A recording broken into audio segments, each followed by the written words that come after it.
Central 3. Aquele recadinho de começo, melhor forma de ajudar o Medo e Delírio no Pix recorrente no medodelirioembrasilha@gmail.com. Alô, Rio de Janeiro! Dia 25 de abril, no sábado, às 4 horas da tarde, a gente vai estar lançando o livro Juízo Final, da Gabriela Biló, com a nossa participação e do designer Pedro Inouye, na livraria Janela de Laranjeiras. É, aquela ali na General Glicério. Então, 25 de abril, às 16 horas, 4 horas da tarde, na livraria Janela de Laranjeiras. Bora lá, porra! Agora, bora pra abertura. Quem quiser que o Brasil seja governado como tem sido governado o estado do Rio de Janeiro, vote Flávio Bolsonaro. Quem quiser do estado do Rio de Janeiro, quem quiser,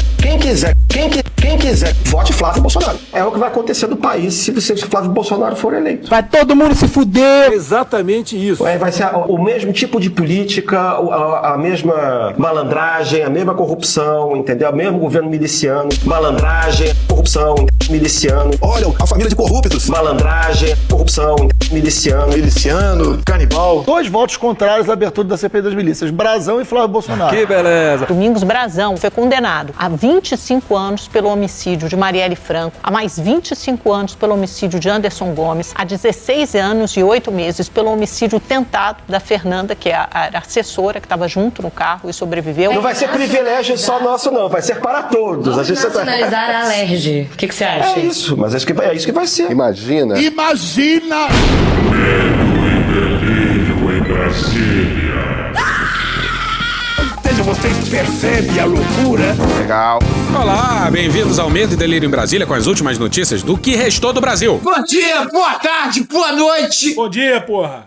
Por enquanto. Eu sou o Cristiano Botafogo. Botafogo é bairro, viu, meu filho? Você viu a Fernanda Torres? Cristiano, seu lixo. Cristiano, seu lixo. Seu lixo. Calma. E Cristiano. Aquele verme maldito. Cristiano, e aí? E o... Brasília, depressão. Como é que chama, gente, o podcast dos caras? E o Medo e Delírio em Brasília. Medo e Delírio em Brasília. Isso. Beijo pra eles. Medo e delírio, É hein? um programa que, mano, meio duvidoso, né, mano? Fora seu Medo e Delírio em Brasília, pô. Eu não ouço Medo e Delírio. É escrito por Pedro Daltro. Abraço, Dalton. Meu queridíssimo Pedro Daltro. Um beijo pro Pedro Daltro. Pedro Daltro. Pedro Daltro. Todo mundo sabe quem é. Parabéns a toda a equipe de roteiro. E um beijo pro Pedro Daltro. Pedro pro beijo Daltro. Eu consegui descobrir quem está por trás do Medo e Delírio em Brasília. Eu nem conheço os caras. Esse é o episódio 27 de 2026. Ah, é? Foda-se. Bora passar pano? Não. Tá, mas bora tentar passar um pouquinho menos de raiva? Bora. A pancadaria nossa. De cada dia. Tamo de volta, senhoras e senhores, e primeiro a gente quer agradecer pro povo de Brasília, que esteve lá com a gente pra festa do Medo e Delírio, na Infino, no sábado passado, dia 18. E eu, particularmente, me diverti pra caralho. Foda-se você. Caralho, bicho, desnecessário. Mas cá estamos nós pra relatar mais uma pancadaria lá em Brasília. A cena desse podcast agora é ficar narrando briga, pô. Pô, isso aqui virou canal Combate? Então bora. Senhoras e senhores do Brasil,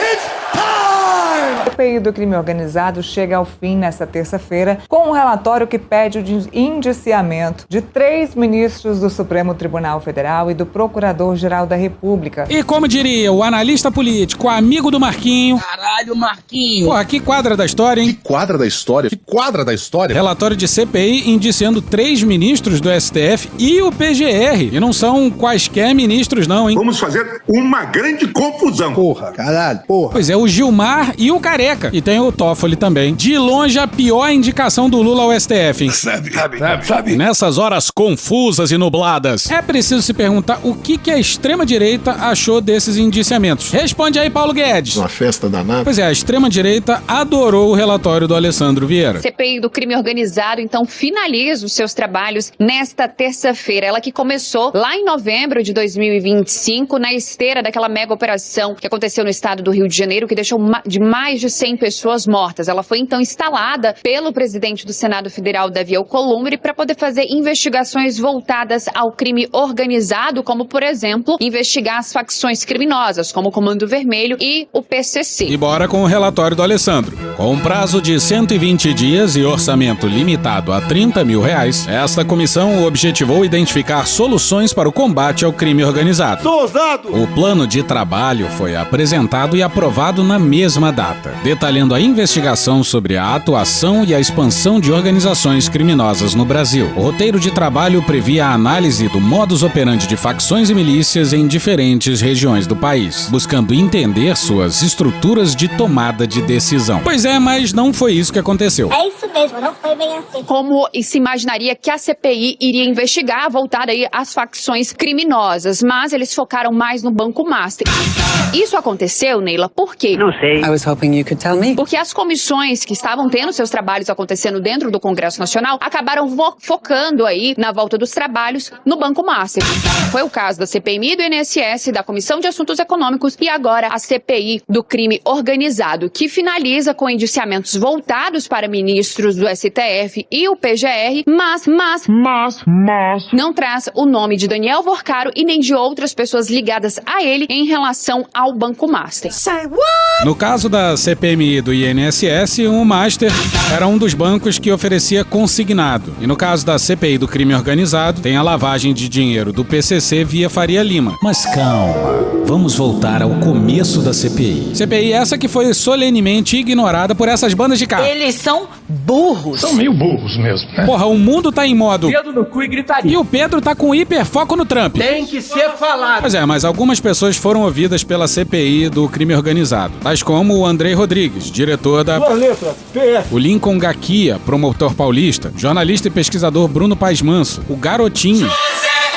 Não, pô, não é ele, caralho. É o Antony Garotinho, ex-governador do Rio de Janeiro. O ex-governador do Rio de Janeiro, Antony Garotinho, acaba de sair do hospital Souza Aguiar e está a caminho do complexo penitenciário de Bangu. Cenas deliciosas da República. Bom, mas na CPI também teve o infeliz do Jorginho Melo, governador de Santa Catarina. O senhor está apoiando um governo que é fascista e que se demonstrou antidemocrático. Mas de mão limpa, né? E teve até a nossa querida e maravilhosa Cecília Oliveira. A gente tá fudido. Mas faltou uma pessoa. Volta pro relatório do Alessandro. Por fim, a última oitiva seria a do ex-governador do Rio de Janeiro, Cláudio Castro, que informou que não poderá comparecer por questões de saúde. Mochila. Tá passando mal. E por que será que o Cláudio Mochila fugiu, hein? Por que será? Nem investigado o Cláudio Mochila era um convite a um governador. Bom, no relatório, o Alessandro sublinha que o Alcolumbre não autorizou a extensão do tempo de trabalho da CPI. E aí fica a pergunta, né? Por que caralhos o Alcolumbre autorizaria uma CPI que se virou pro caso Master, né? Ele não precisa ser inteligente para entender isso. E o Alessandro reclamou de mais coisa no relatório dele. E vai aqui um bom resumo. O relator, o senador Alessandro Vieira, sempre se queixa e fala o seguinte, olha... Acabou de... A gente convoca, a gente convida, pede para que as pessoas prestem depoimento, a gente pede a quebra dos sigilos bancários, a gente pede a quebra do sigilo fiscal, telemático. O que acontece é que as pessoas conseguem na justiça o direito de não falar, o direito de não comparecer. E tá aqui para você alguns dos nomes. Quem são? Daniel Vorcaro, Roberto Campos Neto, que é o ex-presidente do Banco Central. O Campos Neto fugiu 3 vezes do depoimento. Dá pra pedir música já? Mulher Maravilha. O fujão do Campos Neto meio que tá certo, né? Vai falar o quê? O tão elogiado ex-presidente do BC ia o quê? Alegar demência? Não tem como. O Vorcaro, que à época já não era muito fluxicheire, tentou ter um banco pra chamar de seu durante o governo Temer. Aí o então presidente do BC, o Ilan Goldfein, olhava pra ficha corrida do rapaz e obviamente ele negava o banco. Mas aí veio o Campos Neto. Não tem como não dar errado. Vai dar errado. Temos também Ibanez Rocha, ex-governador do Distrito Federal. Porra, e o Ibanez não ter sido obrigado a se explicar em alguma comissão do Congresso é um dos maiores escândalos da década. Esse rapaz já era pra ter se fudido logo depois do dia 8 de janeiro. Mas tá aí, ó, todo pimpão. Pimpão e um tanto esquisito. Tem que ser falado. Fabiano Zeta, o cunhado de Daniel Vorcaro, e tiveram liminares também do ministro André Mendonça. Glórias a Deus por essa vitória. A marede de participações, cujo sócio é o ministro Dias Toffoli. É difícil. E que impetrou o mandado de segurança perante o ministro Gilmar Mendes, obtendo a anulação do requerimento que pedia aí a quebra dos sigilos. Sigilo bancário, fiscal, telefônico e telemático da Maride. E por último, João Carlos Falbo Mansur, fundador da REAG Investimentos, que também conseguiu um habeas corpus, dessa vez com o ministro Flávio Dino. Bom, o Alessandro tava chateado com o STF. Aí lá pelas tantas, no relatório, os crimes comuns são infrações penais julgadas pelo judiciário, com penas de prisão/multa. Já os crimes crimes de responsabilidade são infrações político-administrativas julgadas pelo Legislativo, resultando em perda do cargo e inabilitação política. Pois é, no fim das contas, o relatório do Alessandro traz só 4 indiciamentos. Ministros José Antônio Dias Toffoli e Alexandre de Moraes, artigo 39, inciso 2 da Lei 1079, proferir julgamento quando por lei seja suspeito na causa, e artigo 39, inciso 5º da Lei 1079, proceder de modo incompatível com a honra, dignidade e decoro de suas funções.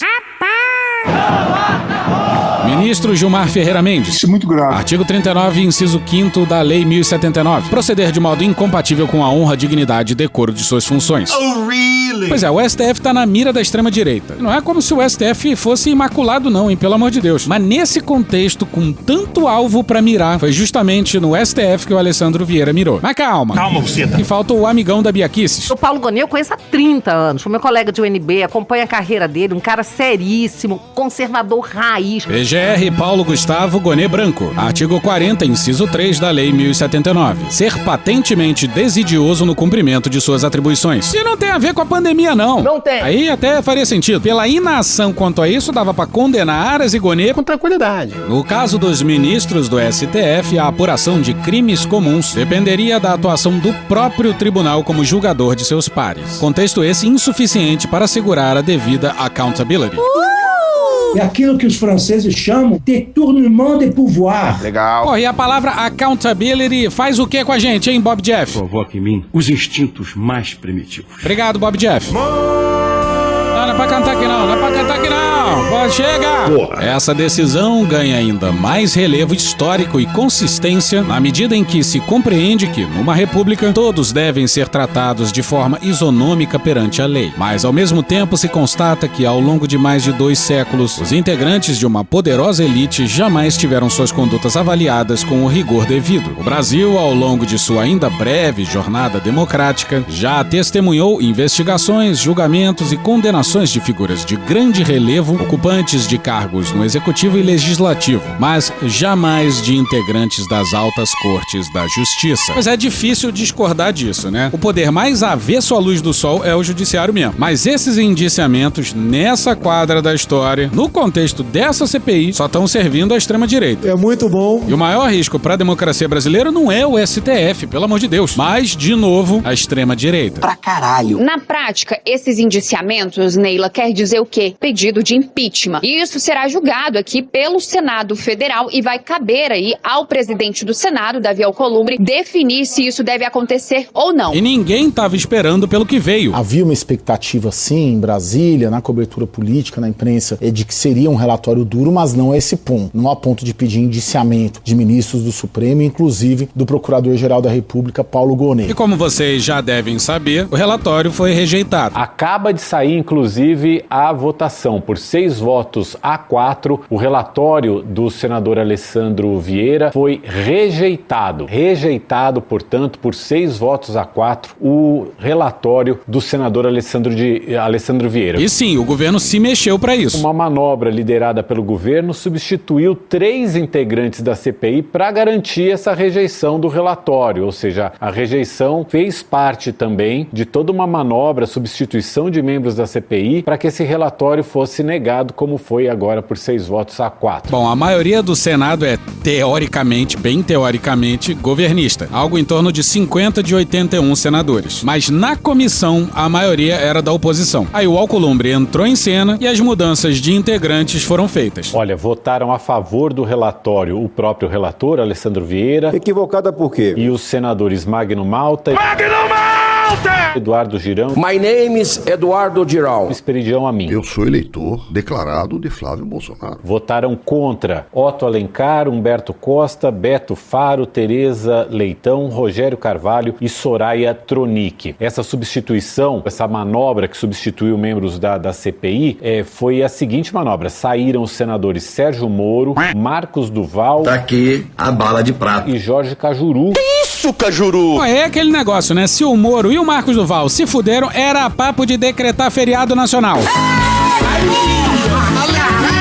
E a apesar da derrota, o estrago foi feito. A decisão foi: vamos derrotar esse relatório. Agora, o estrago está feito, isso amplia-se ali esse sentimento anti-Supremo Tribunal Federal, não só na política brasileira, como em diversos setores da sociedade. E olha, claro, se fez merda tem que sofrer as consequências, porra, tem essa. Mas, de novo, é uma questão de contexto geral e contexto específico. Mas olha essa fala do Alessandro. Eu disse ao líder do governo, Jacques Wagner, e reafirmo para vocês publicamente: o governo escolheu atravessar a rua para dar um abraço de afogados em ministros. Eu acho que isso vai cobrar um preço significativo depois. Pois é, mas quem tá tentando afogar os ministros, para além das imoralidades de vossas excelências, é a extrema-direita. Aí meio que o abraço vira um dever. É preciso deixar claro: este tribunal tem demonstrado, ao longo de sua história, inclusive num passado recente, que não abdica da defesa intransigente das instituições republicanas e dos direitos fundamentais, tendo sempre como único norte a Constituição Federal. Esta instituição tem atravessado essas inclemências com serenidade e, mesmo diante de maledicências ora lançadas contra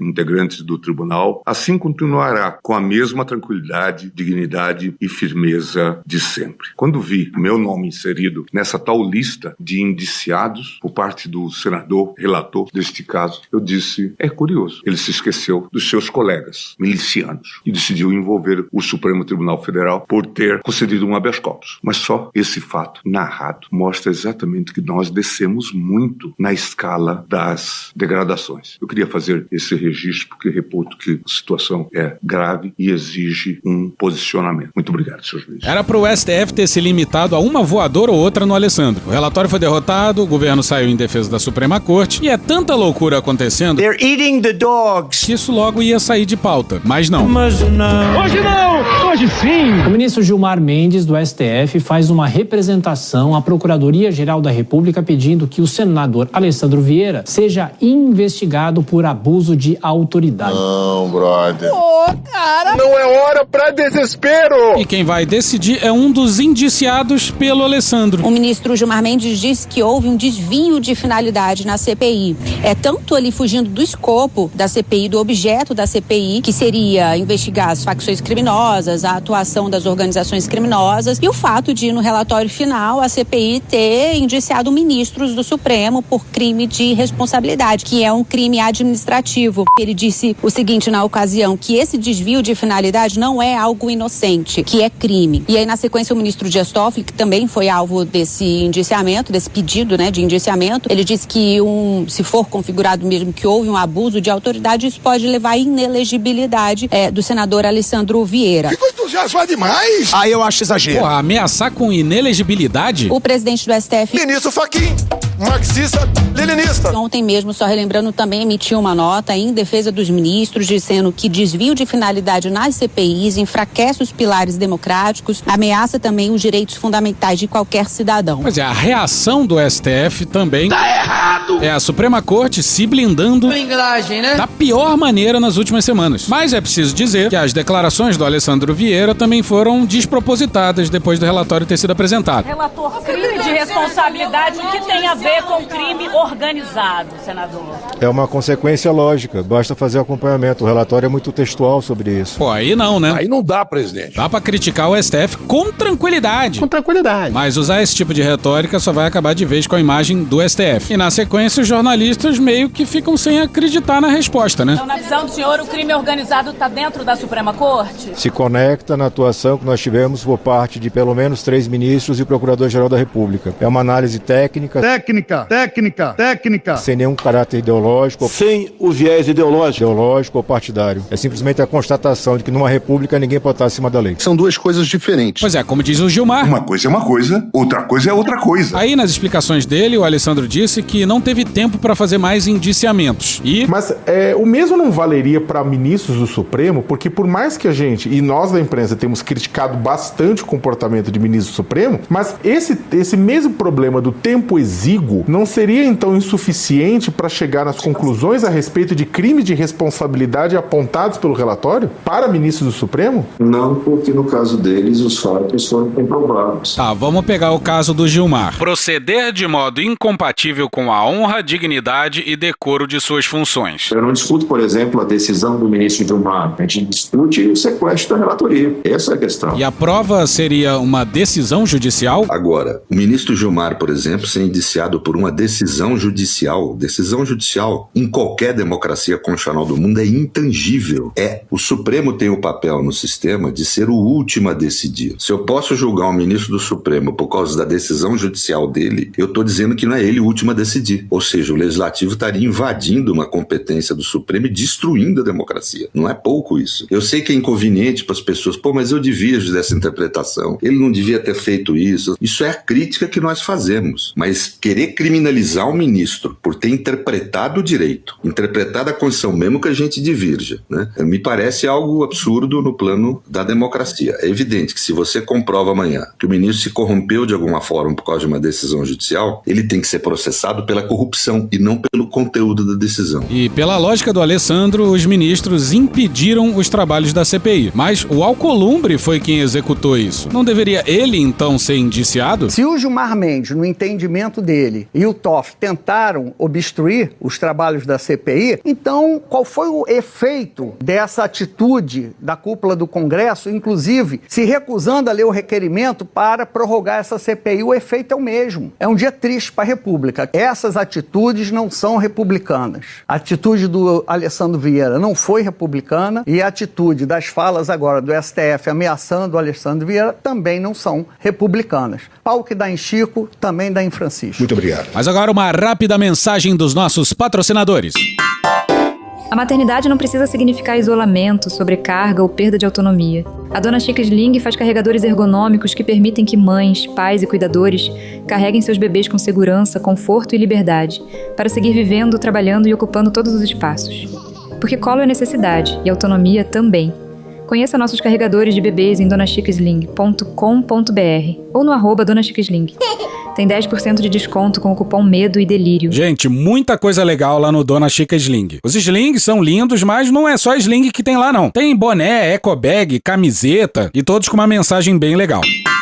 Mas voltando, isso sem falar em Ciro Nogueira, Rueda e etc. Mas vamos continuar com a pancadaria. Sair na porrada é fácil. Mas agora uma outra pancadaria. Dessa vez uma pancadaria intramuros, dentro do STF. Você é uma pessoa horrível. Aquela pancadaria em que todo mundo sai ganhando. No dia 20 de abril, o Dino publicou um texto no ICL defendendo uma reforma no judiciário.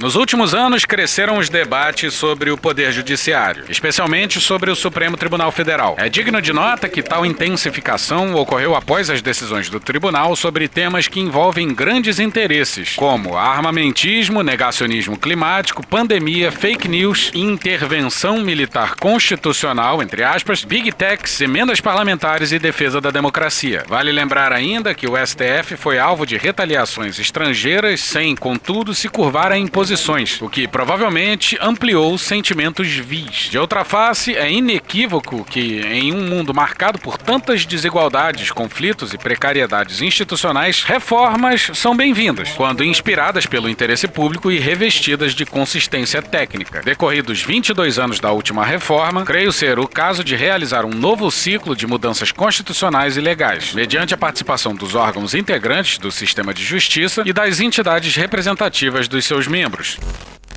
Pois é, os ouvintes mais atentos devem estar se perguntando: cadê a pancadaria? Isso é enganar. Porra, calma, bicho. Calma, meu amigo, calma.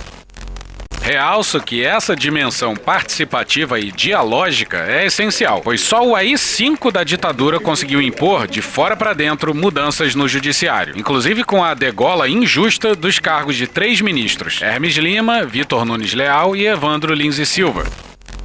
Já rolou esse papo por aqui, como se a proposta do Fachin tivesse vindo de fora, e não do presidente da corte. Mas o Dino tá bastante chateado com o Fachin. Chateado. Nesse trecho aqui, ele vai falar um pouco sobre essa insatisfação dele com esses discursos sem medidas concretas, com foco ali muito específico nos ministros Flávio Dino e Carmen Lúcia. Agora eu grifo essa próxima parte. O Brasil precisa de mais justiça, não menos, como parecem pretender certos discursos superficiais sobre uma suposta autocontenção Constituição vista como uma pedra filosofal. Harry Potter, que não tem Harry Potter. E depois ele diz que é preciso ultrapassar as fronteiras de medidas superficiais ou puramente simbólicas. Novamente, é possível ler esse trecho com esse óculos, com essa lupa de críticas que os ministros do Supremo têm feito ao ministro Edson Fachin. Pois é, voadora pra cima do ministro Fachin. Ministro Fachin! Trotskista, leninista. O Fachin defende, como todo mundo sabe, um código de ética para ministros de tribunais superiores, diante de uma série de reflexões que ele vem fazendo ao longo dos últimos anos. Não é de hoje que ele tem essa proposta, ele carrega com ele desde que ele chegou ao Supremo Tribunal Federal, indicado pela Dilma Rousseff em 2015. Ao chegar à presidência, ele coloca esse como um tema prioritário para sua gestão. Ele quer deixar como principal marca da gestão dele a implementação de regras de conduta para os ministros de tribunais superiores aqui do Brasil. Não é uma unanimidade e não há maioria na avaliação da ala contrária ao Edson Fachin para que esse projeto seja de fato colocado em prática. Há uma percepção de que Fachin erra no modo como ele propõe esse tema, como ele propõe essa iniciativa dele. E volta para o artigo do Dino. Mudanças superficiais assentadas em slogans fáceis ou de caráter puramente retaliatório não fortalecem o Brasil. E lembrando que o Dino tá numa cruzada contra os penduricalhos da magistratura brasileira. Mas bora para algumas das propostas. Tem um último trecho que também me pareceu bem interessante. Legal. A revisão do capítulo do Código Penal sobre os crimes contra a administração da justiça, inclusive criando tipos penais mais rigorosos para corrupção, peculato, prevaricação envolvendo juízes, procuradores, etc. A confiabilidade é um atributo fundamental para a legitimação democrática de todos os profissionais do direito, o que justifica um tratamento legal específico. Ou seja, o que ele defende aqui é um endurecimento das penas para juízes, procuradores, promotores que estejam envolvidos em crimes de corrupção. Uma das coisas que a reforma traria é o fim da inacreditável aposentadoria compulsória. Porra, magistrado faz merda e a punição é a aposentadoria. Então, tá muito de parabéns o Dino. Então há aí pontos muito importantes que deveriam ser realmente tratados, segundo muitos juristas, numa reforma do judiciário, mas há também uns recados duríssimos a Fachin, a Carmen Lúcia e a diversos outros integrantes do judiciário brasileiro que têm defendido, por exemplo, um código de conduta. E, obviamente, o código de conduta não era uma panaceia. Bala de prata. Era o básico, porque, obviamente, a LOMAN, a Lei Orgânica da Magistratura Nacional, não bastava. Ou não estava sendo colocado em prática. Mas o Dino foi bem além disso. Primeiro, César, eu te diria que o ministro Flávio Dino merece todos os encômios, porque realmente já vi que uma proposta, eu diria que é não só uma proposta, mas uma proposta robustamente feita, né, apresentada e já colocada no site aí do judiciário para ser lida, para ser escrutinada, para ser debatida, é algo diferente, né? Muitas vezes nós vemos que as críticas são feitas e elas são muito válidas, mas não vêm propostas. Então, ele veio com algo aí que você até colocou os pontos principais. Mas nessa história aí, e o Fachin, hein? Marxista, leninista. Em nota, Fachin disse que a iniciativa de Dino, abre aspas, merece aplauso e apoio, além de trazer uma reflexão oportuna e bem estruturada, fecha aspas. O ministro também afirmou que o texto foge de soluções simplistas e encaminha um diagnóstico consistente, ou melhor, de propostas voltadas a recuperar a confiança da sociedade no judiciário. E conforme já sublinhado nesse episódio, nessa briga aí, todo mundo sai ganhando. Vai todo mundo ganhar. E alô, Flávio Dino, tá de parabéns, hein? Parabéns pra você. Mas vamos aproveitar essa reforma do judiciário aí e parar de viajar pra esses eventos de lobby aí na Europa. Pelo amor de Deus, caralho. Os estranhos sonhos da direita brasileira. Pois é, esse podcast... Do nada, do nadão. Foi abalroado por uma matéria da BBC Brasil com o seguinte título. Somos oprimidos no Brasil. A onda de brasileiros rumo ao Paraguai em busca de sonho de direita. Para quê? Paraguai. Muito obrigado. E pra surpresa de ninguém, a direita brasileira tem uns sonhos que são bem esquisitos, hein? Pra caralho. Na minha opinião, é meu pau em sua mão. Salvador é muito inferior à Foz do Iguaçu na parte de restaurante e hotelaria. Rapaz. E Assunção nem se fala, né? Bastante complicado. Hein? Teu cu, isso aí, teu cu. Puxa daí, Cunha. Que Deus tenha misericórdia dessa comparação. Nada contra Assunção, mas porra, né? Complicado. Mas são tantos brasileiros querendo morar no Paraguai que o governo de lá fez um mutirão. Aí pra isso se formou uma fila em Ciudad del Este. O Vitor Tavares, da BBC Brasil, acompanhou essa fila ao longo de 3 dias. E é tudo muito desesperador. Tá na BBC Brasil no dia 16 de abril. Rimou. Todos com quem a reportagem conversou disseram estar ali movidos por suas posições políticas e pela busca de uma vida com mais conforto e menos impostos. Os tios e as tias do Zap. São pessoas de todas as regiões do Brasil que, em geral, começam a sonhar com a vida no Paraguai navegando nas redes sociais. O Paraguai não tem racismo, não tem discriminação com mulher. Existe uma liberdade de expressão extrema. Em muitos aspectos, é um lugar mais livre que os Estados Unidos, inclusive para arma de fogo. Se você constituir uma PJ aqui, em 70 dias você pode comprar arma de fogo aqui, fuzil, a zorra toda, mais barato que nos Estados Unidos. Que maravilha. Tem que todo mundo comprar fuzil, pô. E tem muito influenciador falando de Paraguai. Aí uns desavisados veem um vídeo no Instagram ou no TikTok ou qualquer coisa assim. Aí o algoritmo começa a recomendar mais coisa de Paraguai. E aí começa a ficar irresistível. 5 motivos por que viver no Paraguai. O primeiro vocês já sabem, né? Dolarizar a sua vida. É uma boa ideia. Não é. O Trump ferindo o dólar de morte enquanto moeda global. É os caras querendo dolarizar a vida. Pô, nem o Trump tá apostando no dólar, meu amigo. Boa parte da riqueza do Trump foi investida em Bitcoin. A volta pro Vitor Tavares na BBC.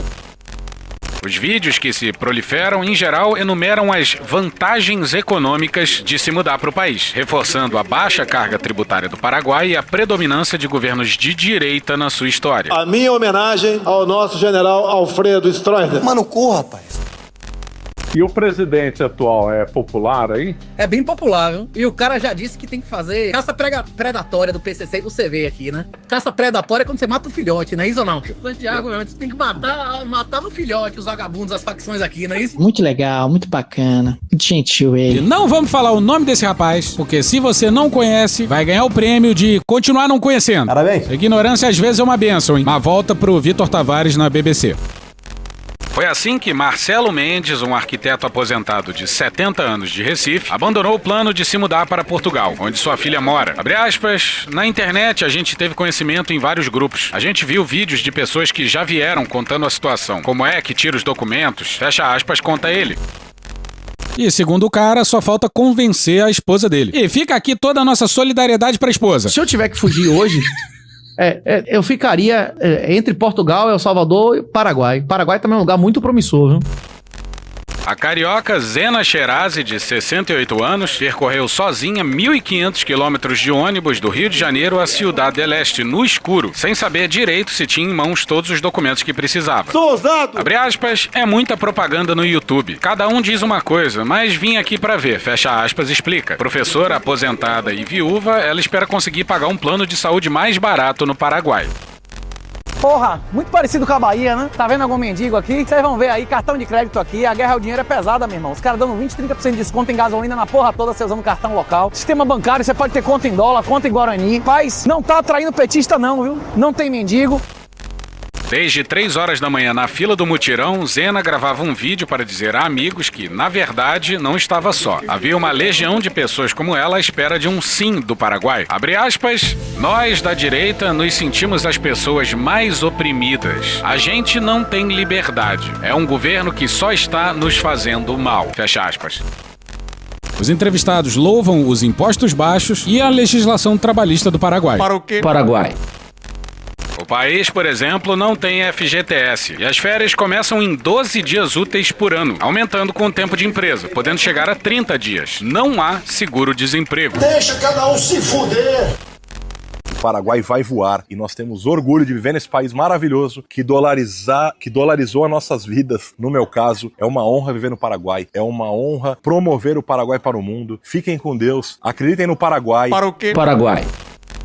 Mas a carga tributária menor também significa que o Paraguai arrecada menos dinheiro e tem uma baixa capacidade de estimular a economia e o desenvolvimento, sobretudo com projetos de infraestrutura, saúde e educação. Abre aspas. Então, o ponto central é verificar a sustentabilidade desse modelo no médio e longo prazo. Muitos desses brasileiros, por exemplo, vêm procurar o SUS aqui em Foz do Iguaçu quando precisam. Fecha aspas, afirma Costa. Mas isso é enganar. O sistema público de saúde do Paraguai é bastante fragmentado, entre quem tem emprego formal ou não, por exemplo. E apesar de existir uma gratuidade por lei, tem muitas limitações. Quem é atendido muitas vezes precisa pagar por todos os insumos, de remédio à seringa usada.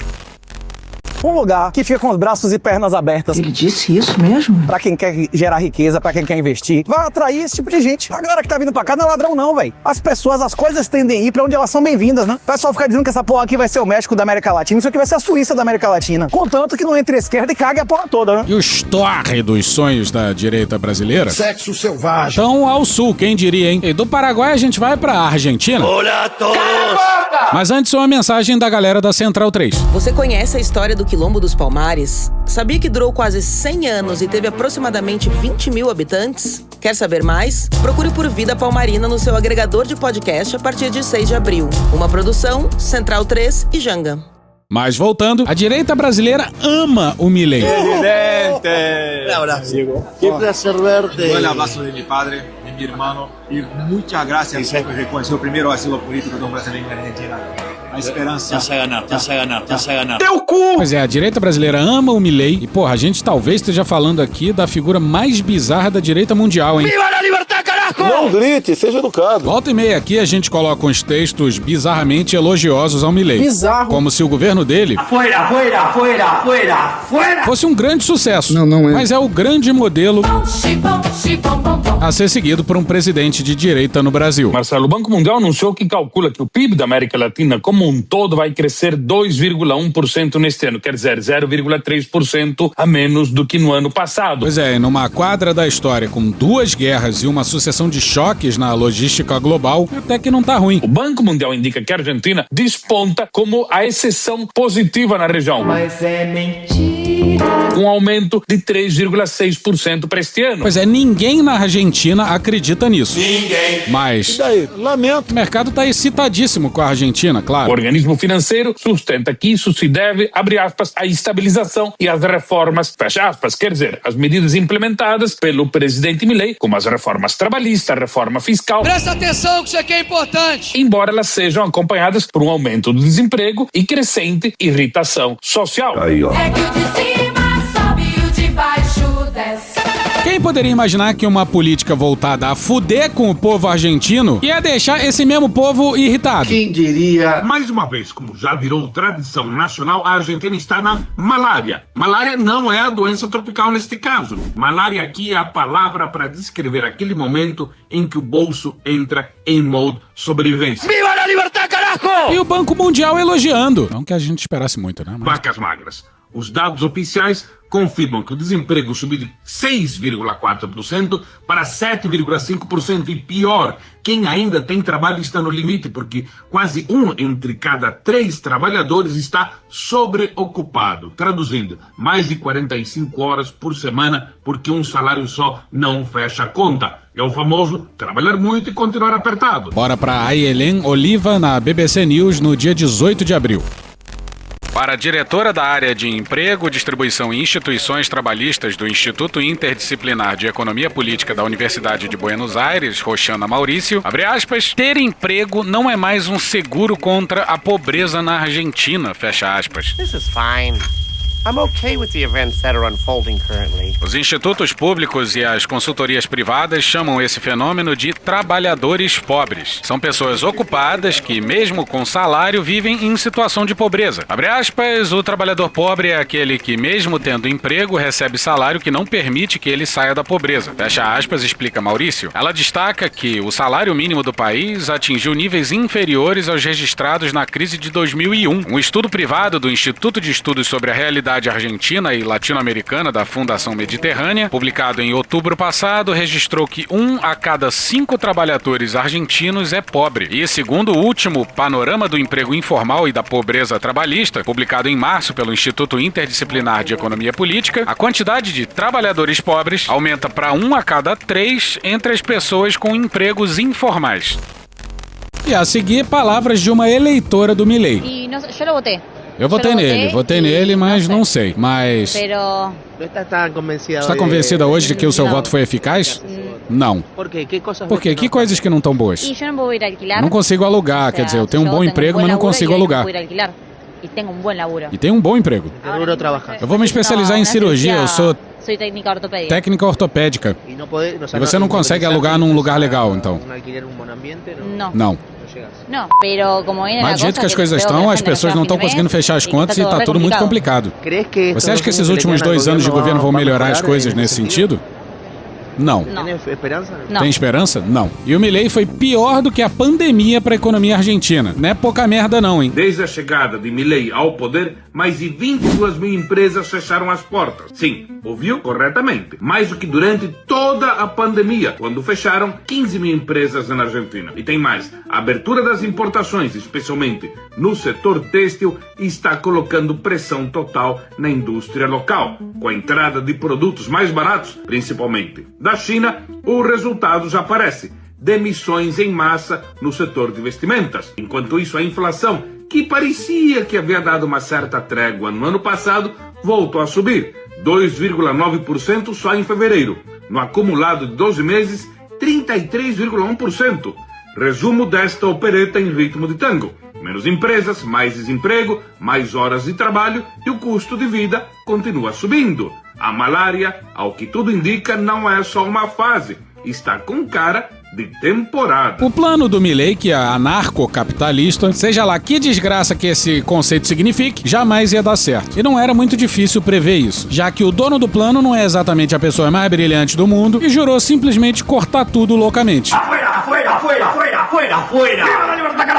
pra caralho. Mas pra acabar de fuder com o seu governo, veio mais uma guerra, dessa vez no Irã. E aí tudo vai aumentar ainda mais de preço. Pois é, uma coisa que o Banco Mundial fala sobre a macroeconomia argentina, não é? Até porque o PIB argentino no ano passado cresceu graças à agricultura, à mineração, todo o sistema financeiro, mas são todos setores que empregam pouca mão de obra no contexto geral argentino. Na vida real da maioria dos argentinos, a situação está bem complicada. Uma pesquisa da consultoria Subancórdoba indicou que a aprovação de Milei caiu para 33,9% e a desaprovação popular é de 65%. Segundo a Subancórdoba, a desaprovação se tornou dominante, o rechaço cresce e consolida-se essa tendência. A pesquisa também indica que 55,2% dos entrevistados afirmam que a situação pessoal econômica piorou nos últimos 12 meses. Isso para 19,3% está igualmente ruim. Então, olha só, 52,2% dizem que a situação econômica piorou, 19,3% dizem que está igualmente ruim como no ano anterior e apenas 7,6% afirmam que a situação pessoal econômica melhorou. Isso porque, graças ao Trump, o FMI tá com uma linha de crédito pros argentinos, hein? Mas para além da incompetência, tem ainda uma outra questão que é muito cara aos argentinos. O fato, Marcelo, é que o governo Milei está sendo abalado por uma sequência de escândalos de corrupção. Isso afeta o que havia sido a principal commodity que Milei argumentava ter, a luta anticorrupção.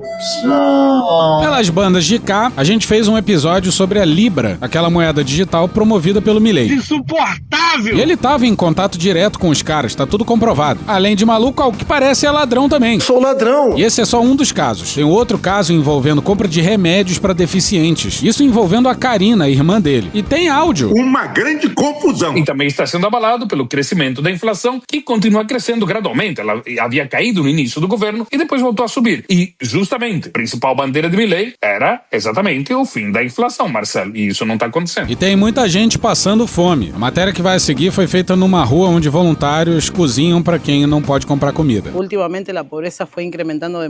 Ultimamente a pobreza tem aumentado muito porque cada vez mais pessoas que antes você pensaria que não iriam a um refeitório para comer, agora estão indo buscar uma refeição. E elas ficam. Se você esperar mais 4 horas, elas passam essas 4 horas esperando pela refeição. Segundo dados oficiais do governo, a pobreza na Argentina diminuiu 10% nos últimos meses em comparação com o ano anterior, passando de 38% para 28%. Mas isso é enganar. E de novo, ninguém na Argentina confia nesse número. No entanto, ninguém aqui percebe isso, muito pelo contrário. Observamos um aumento de 300% nos pedidos de alimentos. As pessoas obviamente perderam seus empregos e envergonhadas vêm à fila, pegam comida e aceitam o que distribuímos. comida, retira lo que consolidamos. No es algo que no nos pasó nunca. É algo que nunca nos aconteceu antes. As duras medidas de austeridade do presidente Javier Milei também aumentaram o desemprego, especialmente entre funcionários públicos. A taxa de desemprego subiu de 6,1% para 7,5%. E muitos continuam dependendo de doações de alimentos para sobreviver.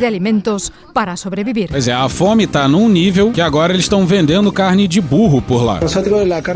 Temos carne de burro desde sábado, 11 de abril. O preço por quilo é 7.500. Na verdade, é a primeira vez que é trazida aqui para o mercado e esperamos vender tudo. E a imprensa pró-Milei tenta vender isso de forma positiva. A carne de burro é deliciosa, é carne magra, rica em aminoácidos, 20,7% segundo nutricionistas de Jujuy, rica em fósforo, ferro e cálcio. E é realmente espetacular como alimento. Imagine, eles chegam com toda essa falta de saneamento e incorporam o burro, então temos uma população saudável.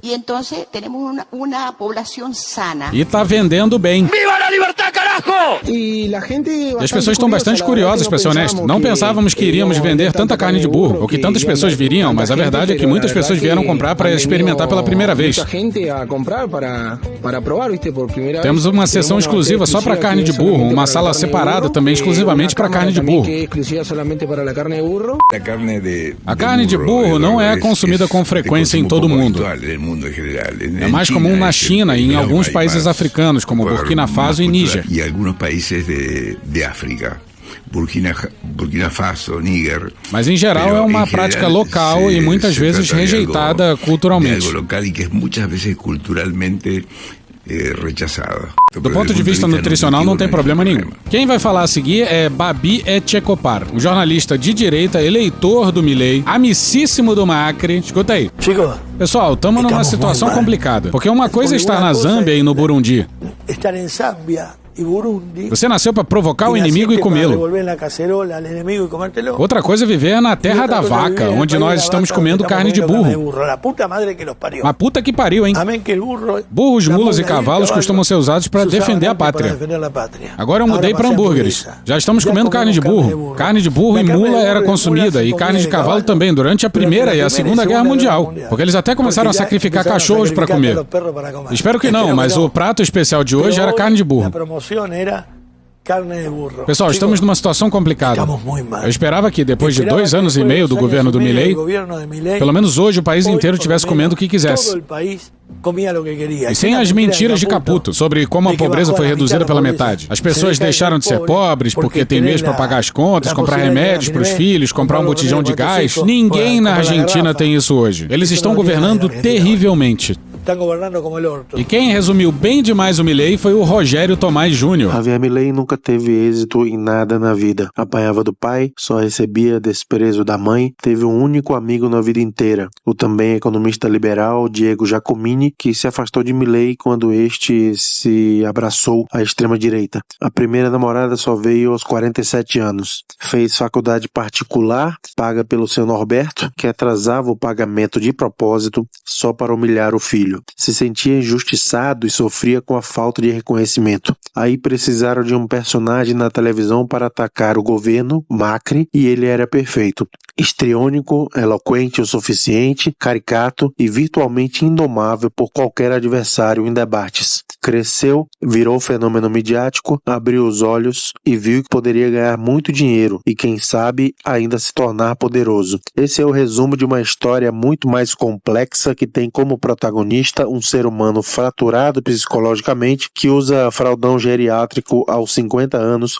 é movido a Rivotril, tem fobia à batata frita e ama mais os cachorros do que qualquer ser humano, exceto a irmã. Javier Milei é sintoma e produto do nosso tempo, e um país com 47 milhões de habitantes está pagando o pato de votar com o ódio. É verdade. Enquanto a Argentina derrete, o Milei foi visitar o Netanyahu, e as imagens são constrangedoras. Vídeos mostram o presidente argentino subindo ao palco e cantando a música Libre, em espanhol, ao lado dos artistas Lila Malcos e Hananel Edri, sob aplausos de Netanyahu e do público presente.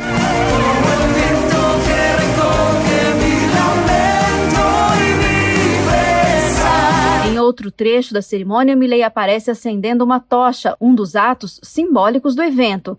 Esta é a terceira viagem de Milei a Israel desde o início de seu mandato. Essa aí é a trinca que a direita brasileira ama. Trump, Milei e Netanyahu. 3 das pessoas mais vis e desprezíveis dessa quadra da história, hein? Bom, Flávio Bolsonaro estaria do lado dessa trinca maldita aí. Porra, e ainda tem gente falando assim, ai, porque o Lula, ai, não sei o que, o PT... Ai, que não sei o que você cala a boca, moleque! Porra, gente, pelo amor de Deus! Meu Deus! A gente vai cansando, sabe? Medo, Delírio e Donald, o retorno. Pois é. Cara, de novo, cara! Mas tenha sua calma. A gente ouviu as muitas reclamações, mas também ouvimos elogios. Tem que ser falado. A trilha da cabeça do Trump, nas inacreditáveis postagens do presidente americano. O pessoal reclamou mais da vinheta que eu usei pra entrar e sair da cabeça do Trump. Vou mudar! Acho que vai ficar menos irritante. Será? Bom, mas daquele episódio pra cá, óbvio, o Trump já fez um sem número de postagens absurdas. I know words, I have the best words. E o Trump tá tão fudido com a guerra que já tá comparando a duração de guerras passadas. Eu acabei de olhar para um gráfico, a Primeira Guerra Mundial, 4 anos e 3 meses, Segunda Guerra Mundial, 6 anos, Guerra da Coreia, 3 anos, Vietnã, 19 anos. Eu tô há 5 meses. Não, porra, a guerra começou em 28 de fevereiro, não tem nem 2 meses, ô caralho. E como a gente já falou, tem muita gente séria apontando para um possível processo de demência senil do rapaz, hein? Eu teria vencido a Guerra do Vietnã muito rapidamente, eu teria se fosse presidente. Agora sim, vamos para mais uma postagem dele. Eu estou ganhando a guerra por muito. Não parece. As coisas estão indo muito bem. Não parece. O rapaz se distrai muito facilmente. Isso aí é real, hein? Já deu no New York Times e muita gente já falou que ele não consegue se concentrar em conversas sobre a guerra. Ou qualquer outra conversa, pra falar a verdade. Logo, logo o cara tá mudando de assunto. E até a mudança do CEO da Apple comove o Trump. Pra mim, tudo começou com um telefonema do Tim no início do meu primeiro semestre. Quando recebi a ligação, eu pensei, nossa, é o Tim Apple Cook. Ligando, que importante. Fiquei muito impressionado comigo mesmo por ter o chefe da Apple ligando para puxar o meu saco. Você é uma pessoa horrível.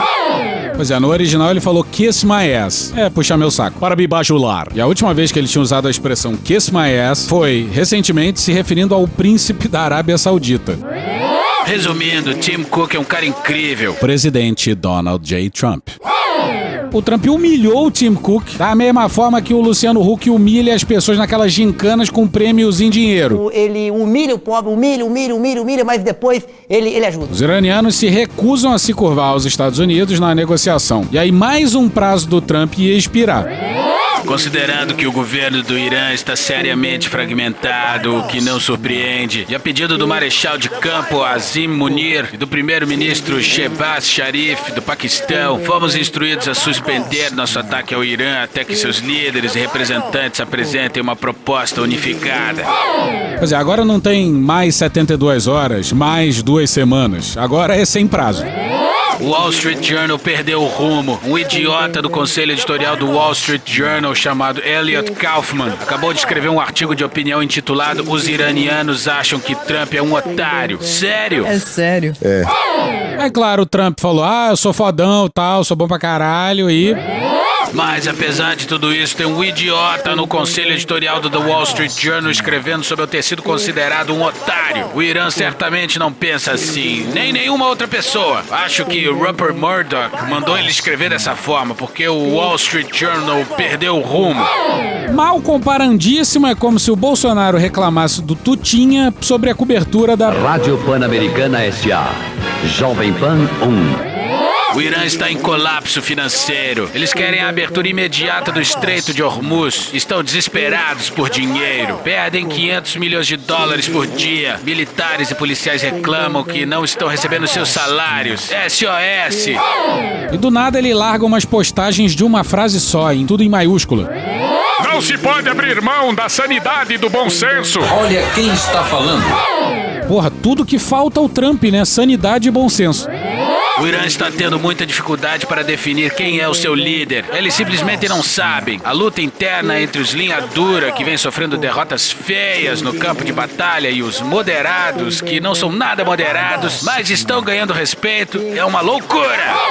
E é isso, pronto. Essa semana vai ser só esse episódio. Desculpe. A gente tá fazendo muita coisa de produção pra tentar levar o lançamento do livro Juízo Final e a festa do Medo e Delírio para algumas capitais. Principalmente do sul pro norte, Porto Alegre, Florianópolis, Curitiba, aí Salvador, Aracaju, Maceió, Recife, João Pessoa e Natal. Fortaleza também, mas a gente acha que vai mais pro final do ano. Se vier uma proposta boa de outras cidades, é nóis. A gente já deu uma boa mapeada em lugares bacanas pra fazer os eventos. Estamos abertos às sugestões também. E agora a gente tá partindo pra tentar financiar essa ida. Se você tem alguma ideia de apoio, patrocínio, doação, sei lá, ou de lugares legais pra fazer o lançamento do livro ou a festa, dá um toque pra gente lá no Instagram ou no e-mail, né? O medoedelirioembrasilha@gmail.com. Brigadíssimo e semana que vem tamo de volta. Se você tá no Rio, dia 25, sábado agora, vai ter o lançamento do livro na livraria Janela de Laranjeiras, às 4 horas da tarde. Dá uma chegada lá que vai ser bacana. Tchau pra vocês. Vem, pianinho!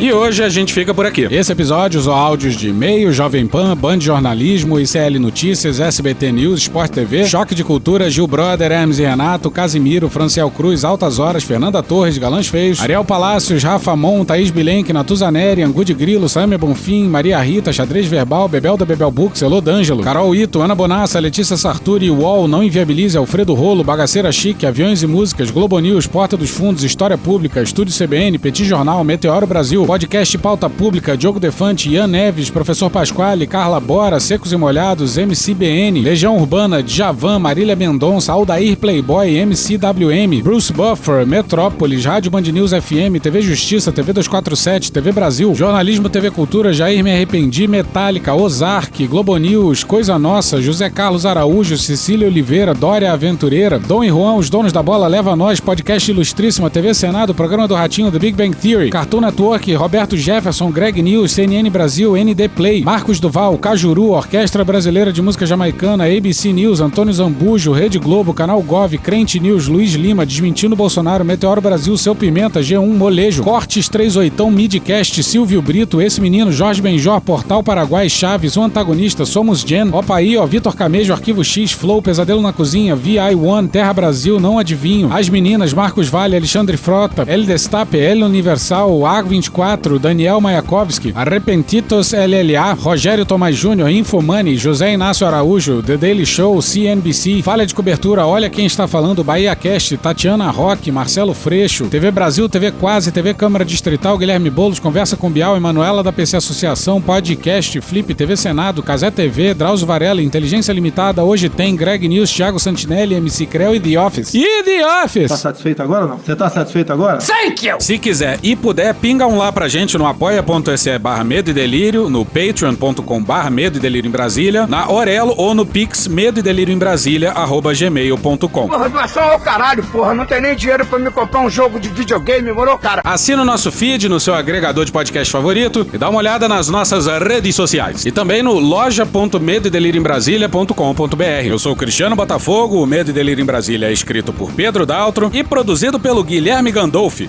@GuiFrodo nas redes sociais. Bora passar pano? Não. Mas bora passar menos raiva? Bora. Me permite uma parte? Não lhe dou a parte. Meu nome é Sérgio Silva, né? Eu sou fotógrafo e há 13 anos eu tenho um processo na justiça brasileira, onde eu processei o estado de São Paulo por uma violência que eu sofri no ano de 2013, quando eu realizava a cobertura dos protestos contra o aumento da tarifa no transporte público, fazia a cobertura como fotógrafo, né? Como exercendo a minha profissão de fotojornalista, que fui atingido pela polícia. Essa bala que me atingiu foi uma bala de borracha, acertou meu olho, eu perdi a visão do olho esquerdo. E até hoje eu aguardo justiça pro meu caso, né? Então, voltando ao início aqui da minha fala, eu abri um processo em 2013 contra o Estado e desde então o Estado ele vem me condenando, né? Em vez de garantir os meus direitos. O Estado ele se defende me atacando, dizendo que eu fui a única pessoa responsável por estar naquela manifestação, que a culpa e exclusividade dessa situação é minha e que eu entrei na linha de tiro entre a polícia e os manifestantes. Isso foi a sentença dada por um juiz em primeira instância em São Paulo, né? Que é uma grande mentira, né? Porque eu não entrei na frente dos manifestantes ou da polícia enquanto a polícia atacava aquela manifestação. Pelo contrário, eu estava me protegendo atrás de uma banca de jornal desde o início da primeira bomba que a polícia jogou, e foram inúmeras, né? Na verdade, mais de centenas, né? Contando com bomba de gás lacrimogêneo, bomba de efeito moral, bala de borracha. Foram mais de centenas cápsulas despejadas contra manifestantes naquela noite. Isso não é uma opinião minha, são dados que existem aí pela própria corregedoria da polícia, pela própria polícia militar informada na época, né? Então, em um determinado momento que a polícia parou de despejar essas bombas e atirar, eu saí de trás da banca de jornal, porque eu não aguentava mais, inclusive, respirar tanto gás lacrimogêneo, né? A quantidade de armamento chamado menos letais que foi disparado naquela noite foi, de fato, absurdo. Então, não havia condições de permanecer ali na Rua da Consolação, onde a polícia começou o ataque contra os manifestantes. E ao sair de trás dessa banca de jornal, eu, como fotógrafo, como fotojornalista, eu efetuei alguns cliques, né, da tropa da polícia militar que estava perfilada na Rua da Consolação. Após realizar alguns cliques, eu baixei a câmera fotográfica do rosto e vi um policial atirando na minha direção. Então, essa bala atingiu meu olho, né, e é toda a história que eu já contei. Desde então, essa é a versão real da história, né, porém, como eu disse aí no início do áudio, a justiça inverteu os valores, né, inverteu a história. Então, meu processo seguiu para segunda instância em São Paulo e, em segunda instância, eu tinha que provar que foi a polícia que me atingiu, ou seja, que foi a polícia que portava uma arma com bala de borracha naquela noite. E, infelizmente, não tem nenhuma fotografia desse policial me atirando, não tem um vídeo do policial me atingindo, né? Mas quem estava presente sabe e viu o que a tropa que foi destinada para aquela operação na ocasião fez, né? Então, o Estado em nenhum momento procurou responsabilizar essa tropa ou sequer mesmo fazer uma investigação para se identificar esse policial, né? Ou como foi a conduta da tropa. Então, em segunda instância, eu também perdi esse processo e hoje, 13 anos depois, ele chegou ao STF, né? Então, são 13 anos aí de muita luta, né? De muita violência, de um processo psicológico muito difícil de lidar, porque você fica acreditando na justiça e aí essas sentenças que ocorreram em primeira e em segunda instância tiram todo o crédito, toda a crença que a gente tem ainda na justiça brasileira, né? Então, é um misto, há 13 anos eu vivo esse misto de amar e odiar a justiça brasileira, né? De acreditar e não acreditar. Hoje, né? 13 anos depois, o STF tem a oportunidade de desfazer essa injustiça, né? E colocar a história no seu devido trilho, no seu devido lugar, cuidar do cidadão, cuidar desses 13 anos, né? Que esse processo vem me violentando e aceitar o meu pedido de indenização, né? É a única maneira, infelizmente, de responsabilizar o Estado, né? Através da ação. E o valor é o que pouco importa, embora o que foi pedido é o mínimo que o Estado me deve, né? Porque nenhum valor de indenizatório trará minha visão de volta, né? E vai fazer eu esquecer a dor e a dor que a minha família também sentiu e meus amigos sentem até hoje por conta dessa violência. Então eu espero que nessa terça-feira, dia 28, a ministra da Justiça do STF, Carmen Lúcia, possa votar a favor, né? Desse voto favorável à minha causa, porque é uma causa pessoal, mas também é uma causa coletiva, né? Aquela violência, aquela bala disparada pela polícia em São Paulo não foi somente contra o fotógrafo, foi contra a sociedade, né? Foi contra a imprensa, foi contra o direito de se comunicar a verdade sobre os fatos que acontecem na vida política do nosso país. Acabou? Não. Vou começar dizendo que o trabalho é fruto do pecado. Quando Adão e Eva foram expulsos, não sei por que vocês riram. Quando Adão e Eva foram expulsos do paraíso, porque cometeram o pecado original, eles foram condenados a ganhar o pão com suor. O trabalho é fruto do pecado, mas nosso Senhor Jesus Cristo, ele veio ao mundo em carne e sofreu o martírio da cruz para nos redimir do pecado. Querer que as pessoas sofram o trabalho, que é fruto do pecado, é ser anticristão. Então, todas as pessoas que vocês assistirem em vídeos na internet que estão contra o fim da escala 6x1, elas estão possuídas pelo demônio, elas estão querendo destruir a fé do brasileiro e da brasileira. Então, eu quero dizer para você que está nos escutando que sempre que você passar por um vídeo desse, por uma postagem no Instagram, no TikTok, que você vai lá e comente "Show Satanás", porque isso é uma mensagem do inimigo. Acabou? Não. Nesse exato momento, nosso futuro está ameaçado e quase ninguém está falando sobre isso. O Brasil tem a segunda maior reserva de terras raras do mundo. E hoje, terras raras são essenciais para uma série de coisas como baterias de carros elétricos, semicondutores. É o ouro do futuro. E o Brasil possui 23% das reservas de terras raras do mundo, atrás somente da China. Os Estados Unidos, para fazer frente à predominância da China nessa área, comprou a única empresa brasileira que extrai extrai terras raras, uma empresa chamada Serra Verde. O que os Estados Unidos querem com isso? Que essa empresa seja fornecedora de metade da produção mundial de terras raras fora da Ásia. E isso pode? Infelizmente sim, porque uma emenda constitucional de 1995 permitiu capital estrangeiro na mineração. E hoje terras raras é tratada da mesma maneira que a mineração em geral. Então essa empresa ela é dona do produto que ela extrai do nosso solo, que é propriedade da União. A gente não pode deixar que terras raras, que são tão estratégicos, sejam identificados a outros minérios, permitindo uma exploração que ameaça a soberania nacional. Para isso, a gente tem que rever essa legislação. O governo brasileiro já está se mexendo, o próprio ministro das Minas e Energia prometeu criar um conselho de proteção mineral para não deixar que essas operações sobre minerais críticos e terras raras se realizem dessa maneira. Além disso, a gente tem que internalizar as etapas industriais do processamento de terras raras. Porque, na verdade, terras raras não é um mineral, são elementos químicos extraídos de uma maneira muito difícil, exige um processo complexo. Mas a gente tem muitas universidades, a gente tem pesquisa de ponta, a gente tem uma área de engenharia muito desenvolvida, a gente tem toda a capacidade de fazer isso. Então a proposta é a seguinte: contem comigo lá em Brasília para rever essa legislação. Enquanto isso, a gente já tem que evitar a venda dessa empresa para a empresa americana. Vamos nos mobilizar, denunciar. Isso é muito grave. Compartilhe esse vídeo e vamos defender a soberania nacional. O Brasil é dos brasileiros. Acabou? Não. Ironia do destino, o Jair Bolsonaro acabou preso, né? Já imaginou se o Flávio tivesse que tirar a roupa e agachar 3 vezes para visitar o pai? Eu fui professor nas prisões. Eu tinha 22 anos, cara. Tinha uma coisa que sempre me incomodava muito, que era o sofrimento das mulheres, das mães, das filhas, das mulheres dos presos. Por quê? Porque essas mulheres, às vezes senhoras de 75 anos, que iam visitar o filho, iam visitar o neto, e elas passavam pela chamada revista vexatória. Elas tinham que ficar peladas e agachar 3 vezes para ver se saiu alguma coisa. Isso era feito com crianças e com mulheres idosas. E eu levei as mulheres lá, eram 8 mulheres, se não me engano, eram 8 mulheres, para conversar com o Jorge Pisciani. Ele recebeu na sala dele. E aí elas falaram: poxa, mas eu tô quase desistindo de ver meu neto, que vai acabar com a minha vida, porque eu não aguento passar por aquilo. E o Jorge Pisciani ficou horrorizado com o relato. Aí ele falou: mas Freixo, o que a gente faz? Eu falei: presidente, eu tenho aqui uma lei. E era um projeto que criava uma revista com um aparelho, como a gente faz para entrar no avião. Alguém pode entrar com droga ou arma no avião? Não. O que você faz? Você passa no raio-x. Você passa, não é isso? Ou alguém fica pelado e agacha 3 vezes para entrar no avião. Esse projeto foi aprovado só com um voto contrário, do deputado Flávio Bolsonaro. Todos os outros aprovaram o projeto. Por ironia do destino, o Jair Bolsonaro acabou preso, né? Você já imaginou se o Flávio tivesse que tirar a roupa e agachar 3 vezes para visitar o pai? Porque pela votação dele, para visitar o pai, ele teria que ficar pelado 3 vezes e agachar para ver se saiu alguma coisa de dentro dele. Certamente a opinião dele mudaria sobre o voto que ele teve contra as pessoas pobres que visitam os seus parentes presos, né? Acabou? Não. Acabou sim. Acabou? Acabou. Acabou. Porra, acabou! Beijinho, sigamos com muito amor e poesia. Ouve a voz do seu períneo. A boca é um ânus da face. Varanda do pum. Lexotan não se toma na veia. Essa porra é maconha? Quando você é jovem, qualquer pessoa que tem um baseado vira seu amigo. O Bolsonaro sendo atropelado. Tô de acordo. Fazer as pessoas passarem fome. É isso. Cenoura. Mais ou menos isso. Que porra é essa aqui? É maconha essa porra? Quem fuma 200 baseados? Muita gente.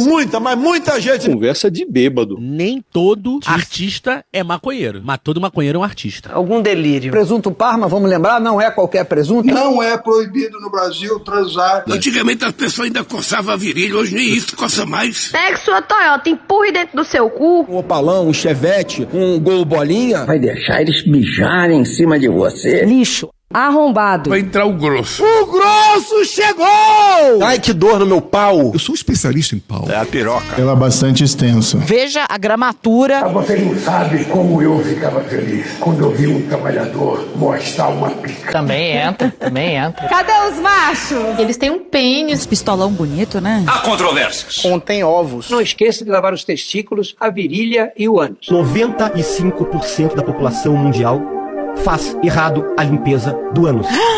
Os galináceos têm pênis. Tem graça esse final? Não, né? Desculpe. Desculpe. Espera um pouco, querido. Espera só um minuto. Só um minutinho. Estamos esperando aí. Calma, relaxa. Pronto, tá bom. Era isso? Acorda, vagabundo! Acorda! Obrigado, minha gente. Deus proteja a todos. Sejam felizes. Um abraço. Deus proteja a todos.